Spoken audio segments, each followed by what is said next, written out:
And I want to talk about taxes. The fundamental difference between the two of you concerns the wealthy.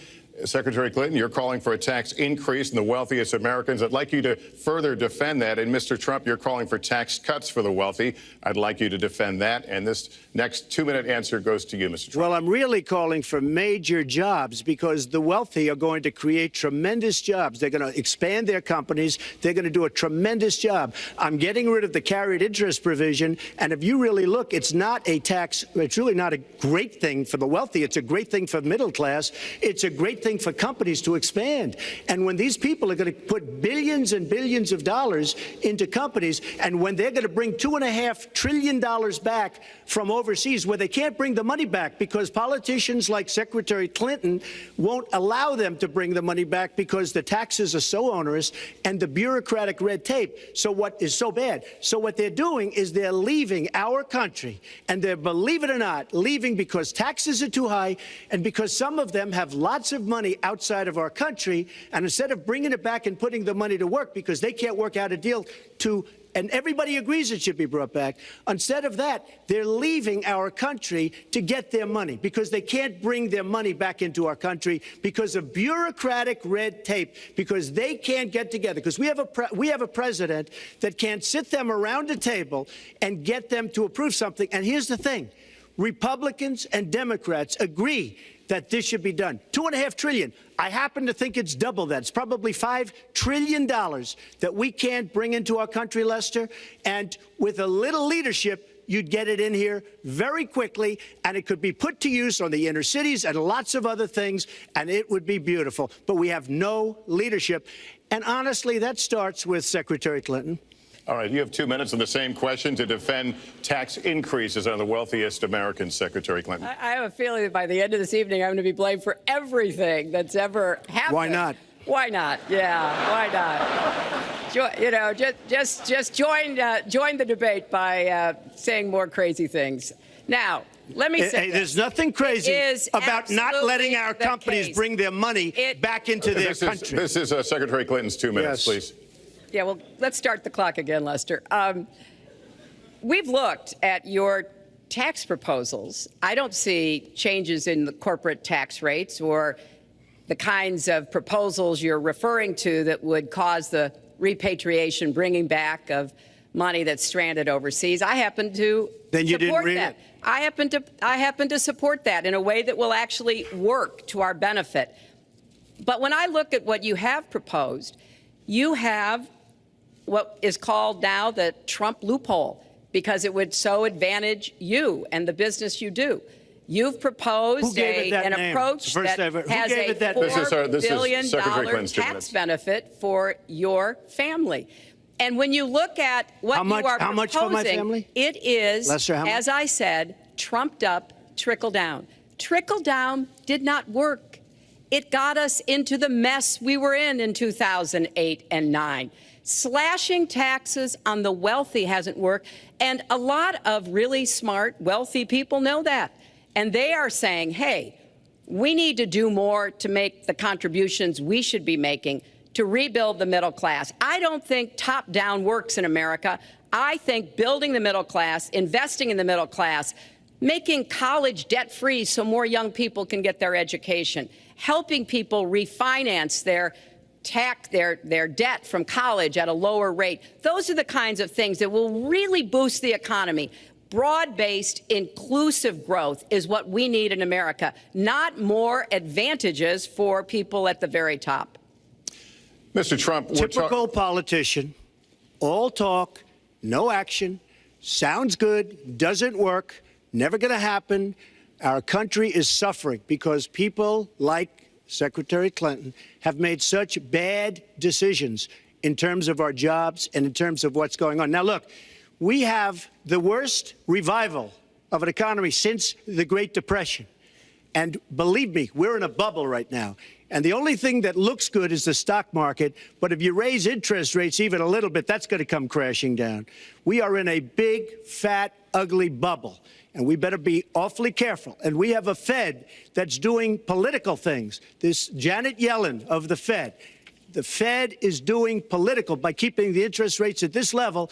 And believe me, the day Obama goes off and he leaves and he goes out to the golf course for the rest of his life to play golf, when they raise interest rates, you're going to see some very bad things happen because the Fed is not doing their job. The Fed is being more political than Secretary Clinton. Mr. Trump, we're talking about the burden that Americans have to pay, yet you have not released your tax returns. And the reason nominees have released their returns for decades is that voters will know if their potential president owes money to, who he owes it to, and any business conflicts. Don't Americans have a right to know if there are any conflicts of interest? I don't mind releasing. I'm under a routine audit, and it'll be released. And as soon as the audit's finished, it'll be released. But you will learn more about Donald Trump by going down to the federal elections, where I filed a 104-page, essentially financial statement of sorts, the forms that they have. It shows income. In fact, the income, I just looked today, the income is filed at $694 million for this past year. $694 million.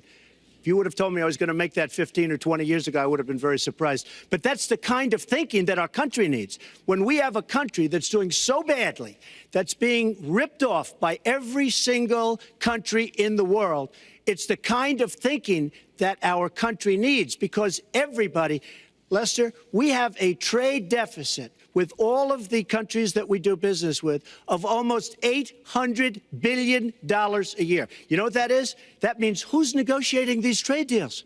We have people that are political hacks negotiating our trade deals. The IRS says an audit of your taxes, you're perfectly free to release your taxes during an audit. And so the question, does the public's right to know outweigh your personal? Well, I told you, I will release them as soon as the audit. Look, I've been under audit almost for 15 years. I know a lot of wealthy people that have never been audited. I said, do you get audited? I get audited almost every year.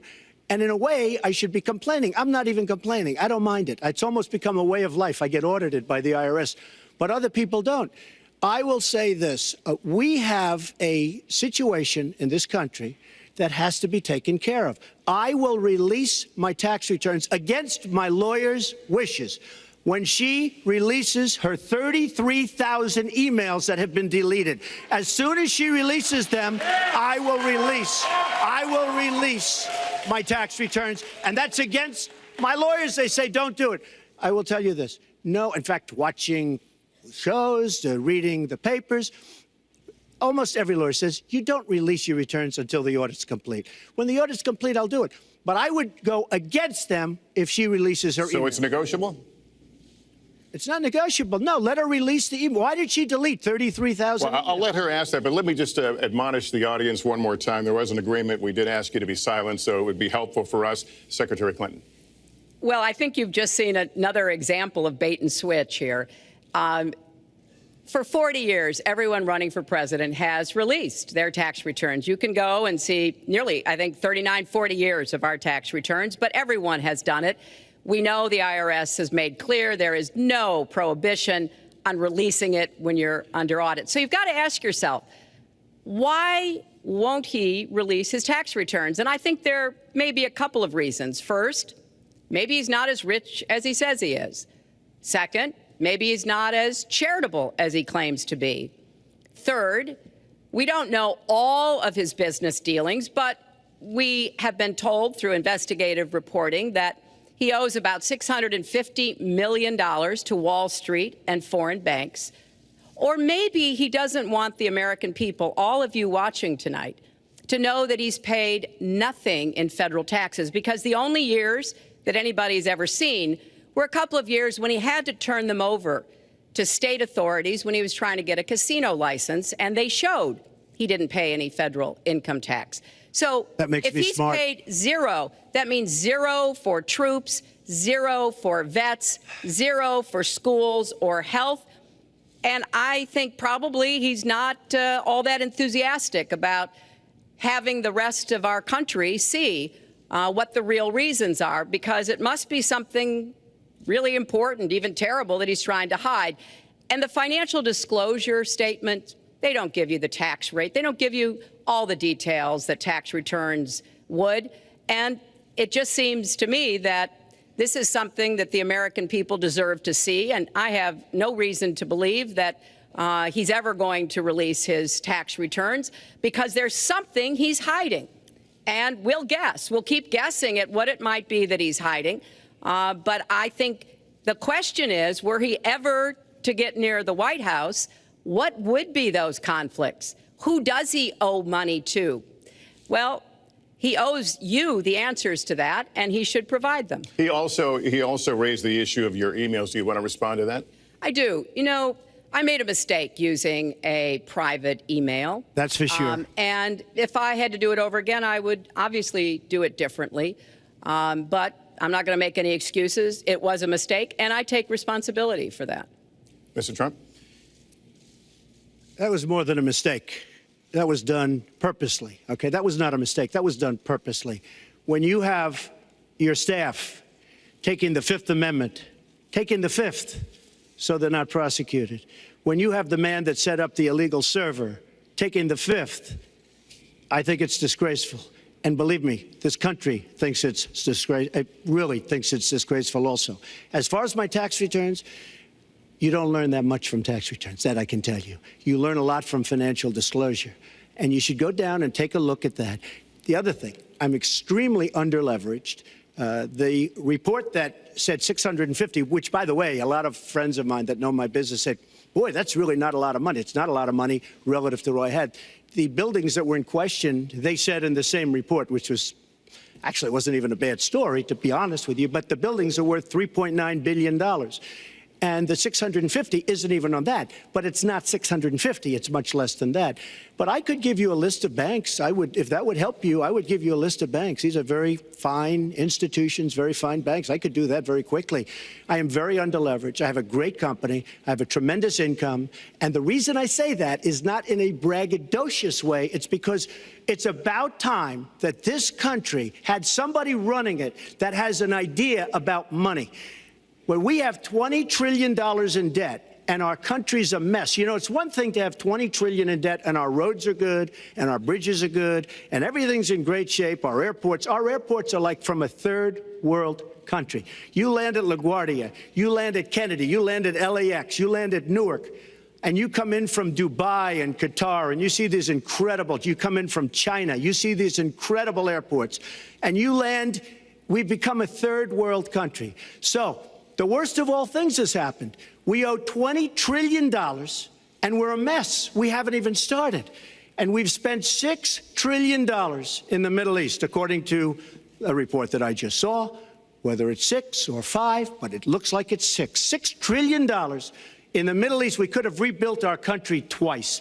And it's really a shame. And it's politicians like Secretary Clinton that have caused this problem. Our country has tremendous problems. We're a debtor nation, we're a serious debtor nation, and we have a country that needs new roads, new tunnels, new bridges, new airports, new schools, new hospitals.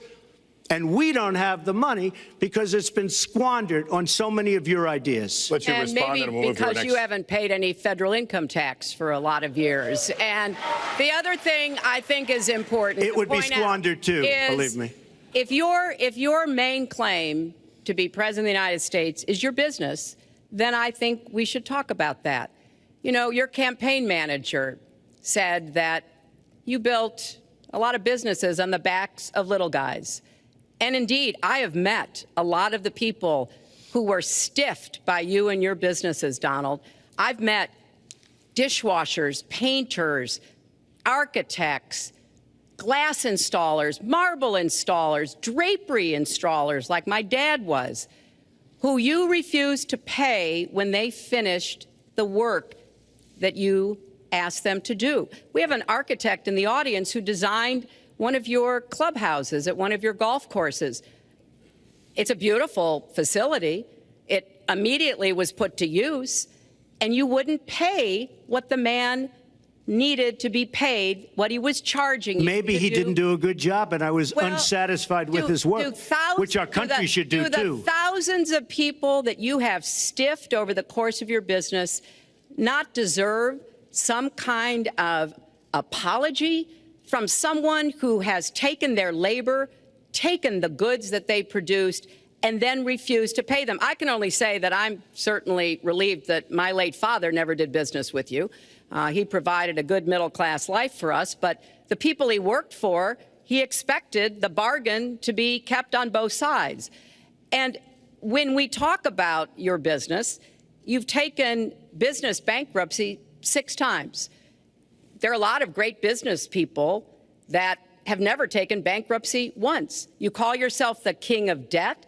You talk about leverage. You even at one time suggested that you would try to negotiate down the national debt of the United States. Well, sometimes there's not a direct transfer of skills from business to government, but sometimes what happened in business would be really bad for government. Let's let Mr. And Trump we need to be very clear about that.